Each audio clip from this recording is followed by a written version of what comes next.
Hi everyone, welcome back to Kettlebells Made Easy. I hope you enjoyed the first 2 lessons. If you haven't gone through them, definitely go back and make sure you start there, okay? Today we are going to get into the kettlebell swing, which for most people is kind of the first thing that they've heard of when they hear about kettlebells is how do I do the swing?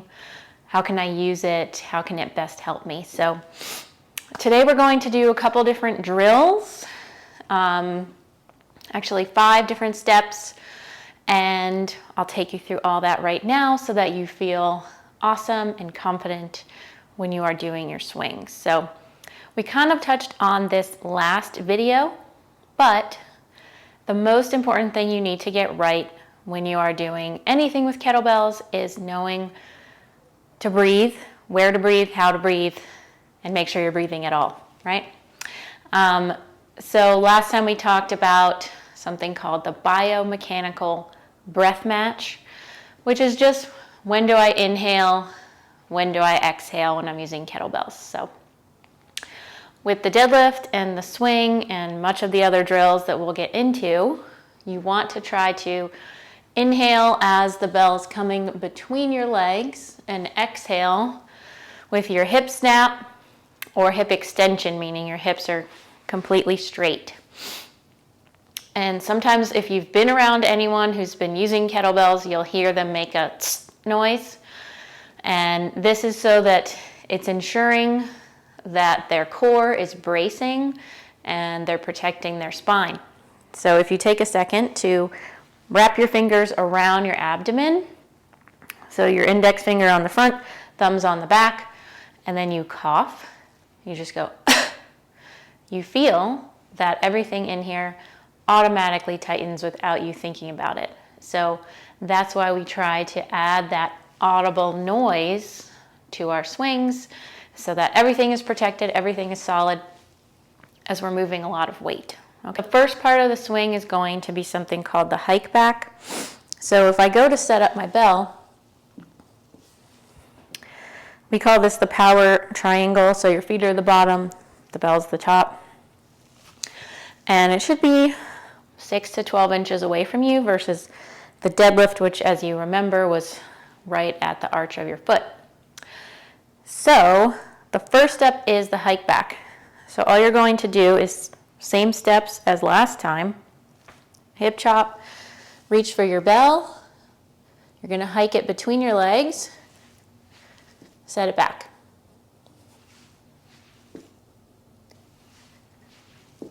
Okay. Do a couple sets of 5 there and see how that feels. The main thing you want to focus on is as you hike through, you're staying stable. So like all this isn't moving everywhere. You're just hiking through, putting it back. My legs are pretty much staying in the same spot. Okay? So once you've gotten a few sets in with your hike backs, we're going to progress it to the Deadstop swing is just one swing at a time. So you'll set up the same way in your power triangle. Hip chop, reach for the bell. So you're going to inhale, set it down. Okay, so that's the dead stop. It literally comes to a dead stop.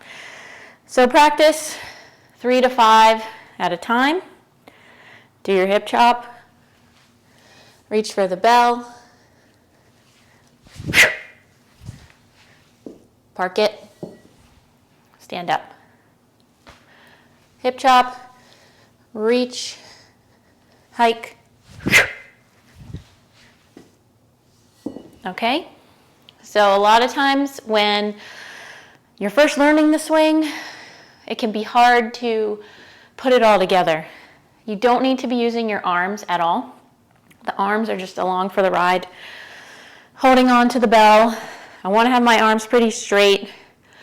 I don't need it to go all the way up here. I'm just looking to swing to about my shoulder height, okay? And doing the Deadstop swing really helps you to stand up fast. That's really what you need to focus on, because your legs are powering the swing. The arms just along for the ride, similar to the deadlift. So if you feel like your timing is off and things are getting a little wonky, you can check by using a towel. So you'll just want to grab a hand towel or something small. You could even use a t-shirt or something like that. And we're going to loop it through the handle, and I will show you. So you have your towel. You'll want to turn the handle vertically, and then you'll loop the towel through the handle, and you'll hold on nice and tight. So as I come here, if I do a couple,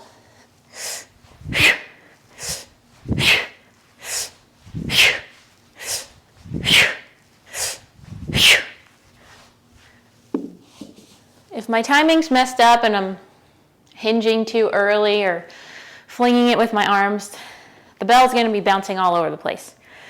So if you can keep that tension in the towel, then you know that your timing is correct, that you're waiting long enough to hinge, and that you're not yanking it with your arms. So that can be a good drill in your warm-up if you feel like something is a little bit off. Record your sets. You don't have to show them to anyone, but it's really the best way to get feedback on yourself and see exactly what you're doing, because it's going to feel different on the inside than how it looks on the outside, right?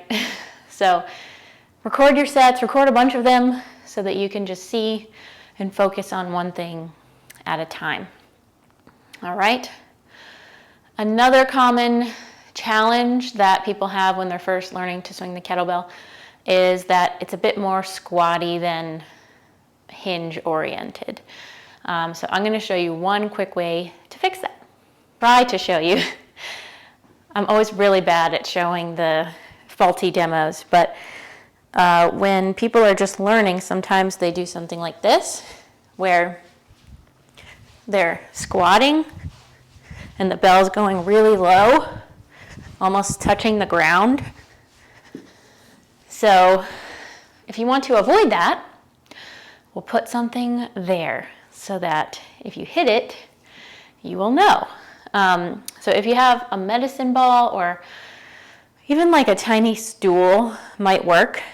But this is generally what we do with folks, is set up a medicine ball in between their legs. Obviously the start's going to be a little different because you can't hike it back or else you'll hit the ball. So you'll start here, get a little momentum,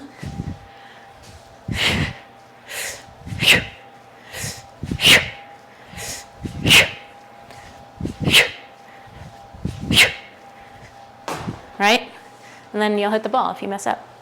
If you don't have a medicine ball, you can use anything small. So this is about partway up my shin. Any object that you can find around that height will work for you. And then all of a sudden you'll be swinging super tight to the body. It'll feel awesome.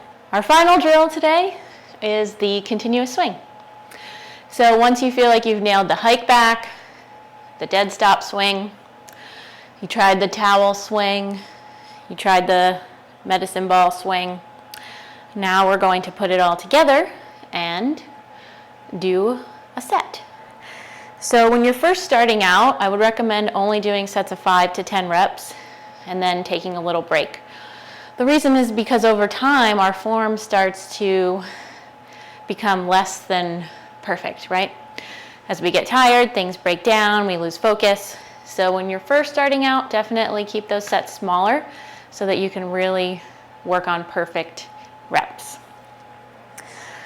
So we'll do our setup, power triangle, hip chop, reach, inhale,